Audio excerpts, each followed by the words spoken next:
Hello guys. सो आज हम जिस टॉपिक की बात करने वाले हैं वो स्ट्रेंथ ऑफ मटेरियल का टॉपिक है स्ट्रेस। सो मेरा नाम है आमिर एंड आप लोग देख रहे हो school of civil. So let's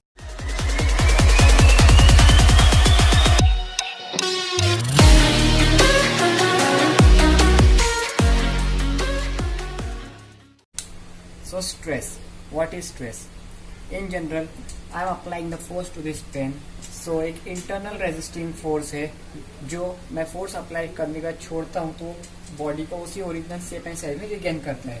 So this internal force which resists the external forces and tries to regain the original shape and size of the body is known as stress. Technically अगर हम लोग लिखते हैं so definition is stress.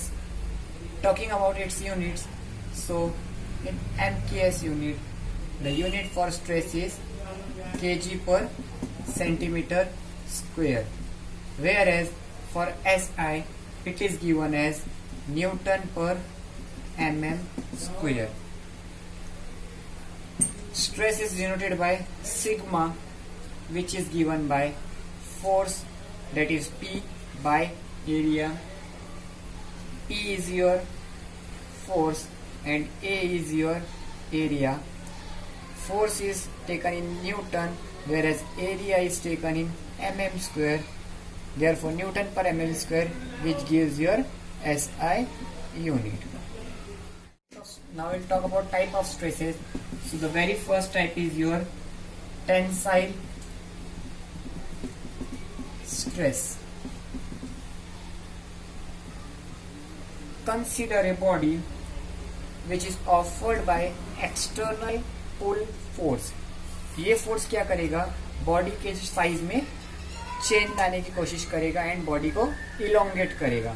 But there lies the internal force which tries to resist this deformation and body को फिर से अपने original shape and size में लाने की कोशिश करेगा. So this internal resisting force is nothing but your tensile stress. It is denoted by sigma T, which is given by force, that is P by A.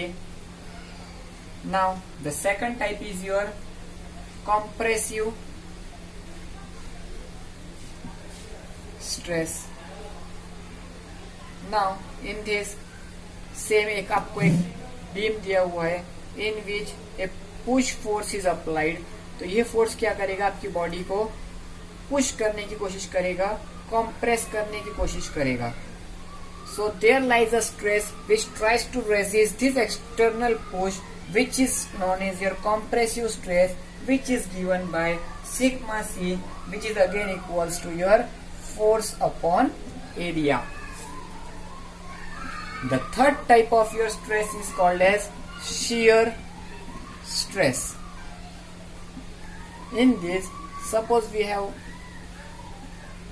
one structure in which two equal and opposite forces are acting but in different line of action.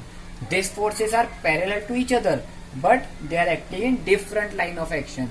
So what this creates? This creates the change in section of the body and there lies the deformation in section. So to resist this deformation, there produces a shear stress inside the body, which is given by tau, which is your shear force applied divided by its shear area. Fourth type is your bending stress. So consider a beam which is applied to force. So this force will try to bend the body in this manner. So again in this condition, the internal force which tries to resist this bending condition of the body or the beam is called as your bending stresses. Number 5 is your torsional stress. So consider a regular cylindrical body. subjected to equal and opposite torque. So यहाँ क्या होगा, जब आपके equal opposite torque apply होगा तो ये body को rotate करने की कोशिश करेगा, बेंड करने की कोशिश करेगा. सो जो एक इंटरनल रेजिस्टिंग फोर्स आएगा जो इस टॉर्शनल मोशन को रेजिस्ट करेगा is called as your torsional stress. Now your sixth type is your thermal stress. Thermal stress. So here consider a beam which is designed for your temperature T1. Now if we change the temperature, that is we rise the temperature or lower down the temperature from T1 to T2, there lies a stress in the beam. This stress is what we called as thermal stress. This stress is given by sigma T, which is equals to alpha delta T into capital E, where alpha is your coefficient of thermal expansion, delta T is your change in temperature, and your capital E is Young's modulus. So when you are known with the change in temperature, that is delta T, which is your alpha, that is your coefficient of thermal expansion, and your Young's modulus, that is capital E, you can easily calculate the thermal stresses in the beam. So these are your 6 types of stresses. Now talking about E, that is your Young's modulus, we will have the brief discussion about this topic in our next video.